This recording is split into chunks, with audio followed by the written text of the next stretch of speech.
Noong dekadang 90, 30 taon na ang nakalipas, pero palaging bumabalik sa aking alaala ang unang beses na na-assign ako sa isang malayong lugar sa Palawan. Nagkaroon kaming proyekto rito at mga 2:00 ng hapon, nakatayo ako sa North Harbor, Manila, naghihintay ng barko. Sumakay ako ng barkong MV Doña Virginia at tumatagal ng 20 oras ang biyahe. Kinabukasan, pasado 11:00 ng umaga, ako nakarating sa Palawan. Lunes ng umaga, bago ako makapunta sa site, nagkaroon kami ng briefing sa opisina tungkol sa bagong assignment at mga impormasyon ukol sa pangontra sa mga manlalason sa lugar na iyon. Pagkatapos ng briefing, sumakay na ako ng jeep.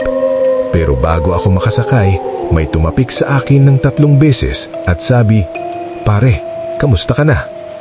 Pagkatapos ay umalis ang lalaki. Naalala ko ang sinabi ng aming tagapagsanay na kapag may tumapik sa iyo na hindi mo kilala, kailangan mong tapikin din siya bilang ganti. Kaya't hinabol ko siya at tinapik ang lalaki ng 3 beses. Mukhang hindi siya natuwa sa ginawa ko at masama ang tingin sa akin matapos iyon.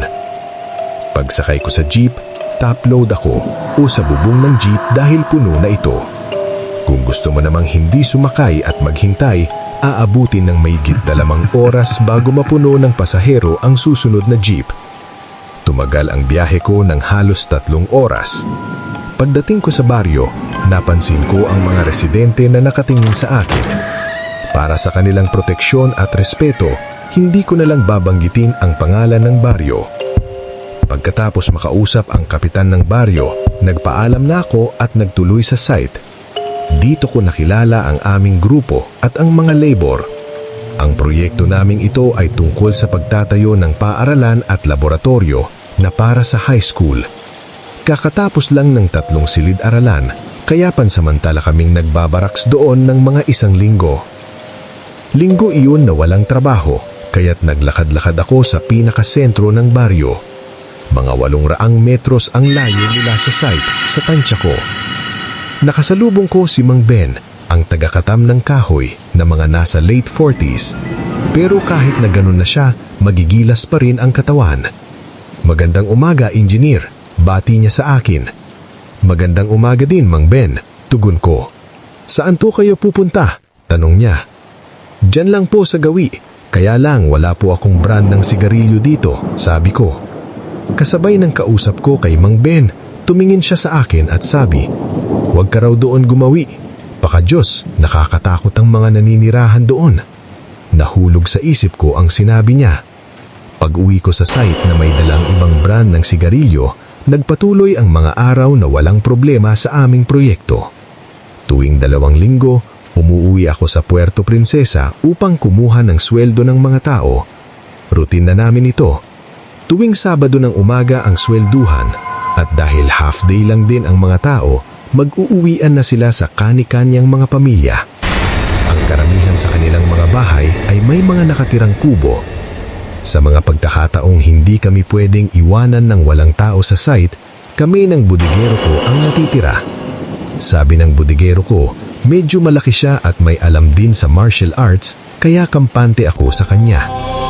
Mahirap na mag-iiwan ng materyales na walang tao dahil baka mawala ito.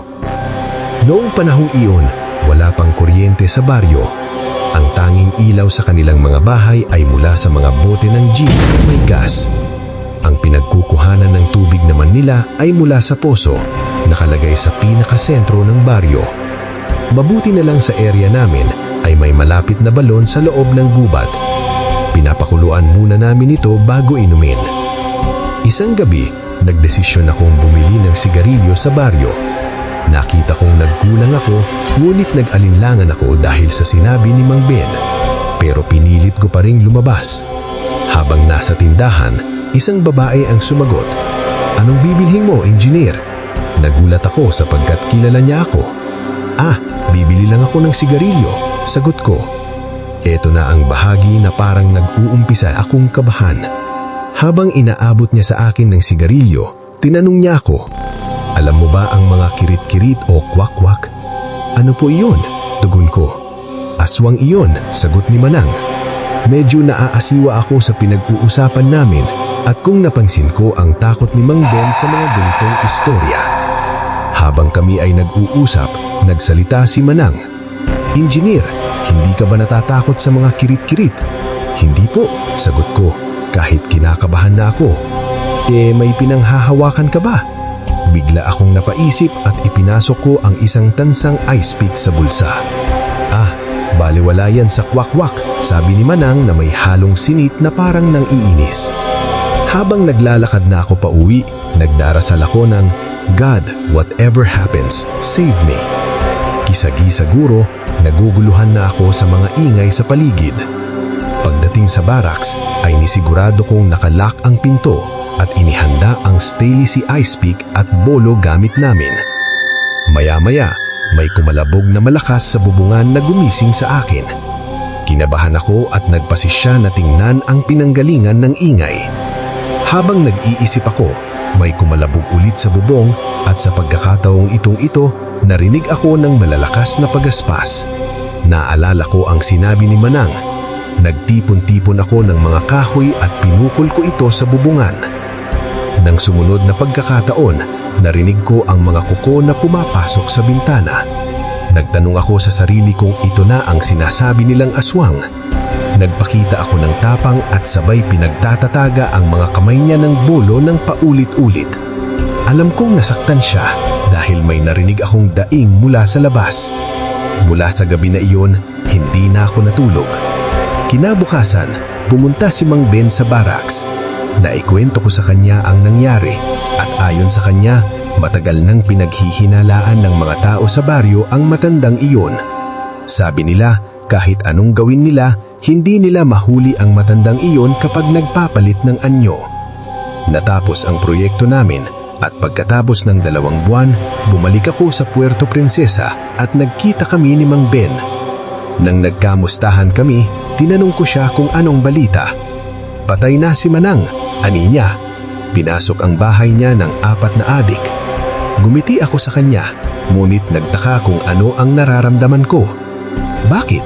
ang tanong ko. Nangyari ang isang bunuan sa baryo, kaya pinagtatataga at pinagsaksak siya. "Kayo ho, ano sa palagay ninyo? Aswang nga kaya si Manang?"